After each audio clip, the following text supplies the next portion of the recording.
Hi there, this is Lawrence Simon, a technical writer on the documentation team at cPanel, your hosting platform of choice. I'm here to show you how to use cPanel to manage MySQL databases and database users. You can use databases for a wide variety of web applications, such as WordPress or Forums software. Let's go ahead and log in. Here we are in the cPanel home interface. Let's start by creating a new database with the MySQL Database Wizard. Click MySQL Database Wizard. The wizard appears. First, let's name the database. The database may include a prefix with your username and an underscore. This depends on how your system administrator has configured your server. This server uses database prefixes. I'll go ahead and enter database 1. Click Next Step to proceed. Then we'll create a user for the database. Once again, there may be a database prefix in the username. Enter the username in the text box. Then we'll enter the password and confirm it. The strength bar indicates the relative strength of your password. You can use the password generator to generate a secure password. Click Create User to proceed to the next step. A new interface will appear with a list of privileges to grant to the user on the database. You can select individual privileges or click All Privileges to grant them all. Click Next Step to proceed. A confirmation message will appear. There's a list of options here. We can add another database or work with this database. Let's click Return to MySQL Databases. The MySQL Databases interface will appear. From here, you can create a database, check a database, repair a database, manage the databases on the account, add MySQL database users, add those users to a database, and manage database users on the account.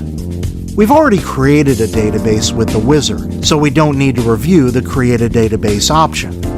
The Check Database option checks a database for errors. Select a database out of the list, click the Check Database button, and a status window will appear. Oh good, no errors. Let's go ahead and click Go Back. Repair Database tries to repair errors and corruption on a database.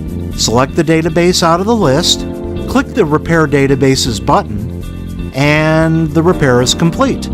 Let's click Go Back. The current databases table contains all of the MySQL databases on your account.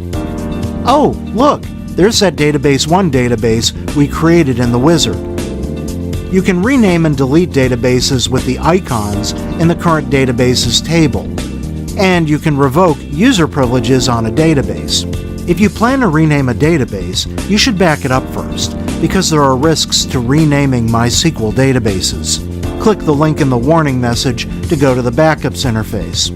For more information about backing up an account, watch our video on backups. I'll go ahead and rename this database and click Proceed. It may take a while to run on your system, depending on the size of the database, and the interface will reload. To delete a database, click the appropriate Delete button. Then confirm that you wish to delete the database. Click Go Back to return to the MySQL Databases interface. Let's scroll down to the Current Users table. This lists all of the database users on your account. Oh, look, it's the database user we created in the wizard. You can change the database user's password, rename them, or delete them. You can also create database users and grant privileges to a user. I'll go ahead and grant a user access to a database. Select the user from the menu, and then select the database. Then click the Add button. Then select the privileges that you wish to grant. You can select individual privileges, or click All Privileges to grant them all.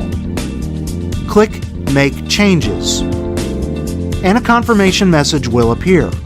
Click Go Back to return to the MySQL databases interface. When we look at the current databases table, we'll see that the new user appears in the privileged users list for that database. To remove that user, click the garbage can icon, and then click Revoke User Privileges from Database.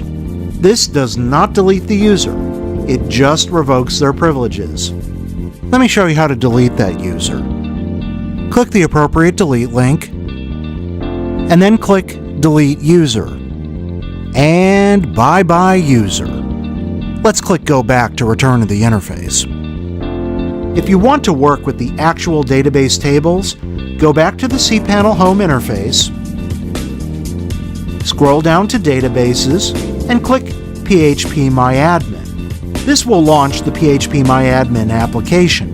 You can create tables, create variables, export and import data, and perform many other functions. To learn how to use this application, go to phpMyAdmin.net. For more information on cPanel, go to cPanel.com or follow us on Twitter @cPanel. Thank you for watching this tutorial video.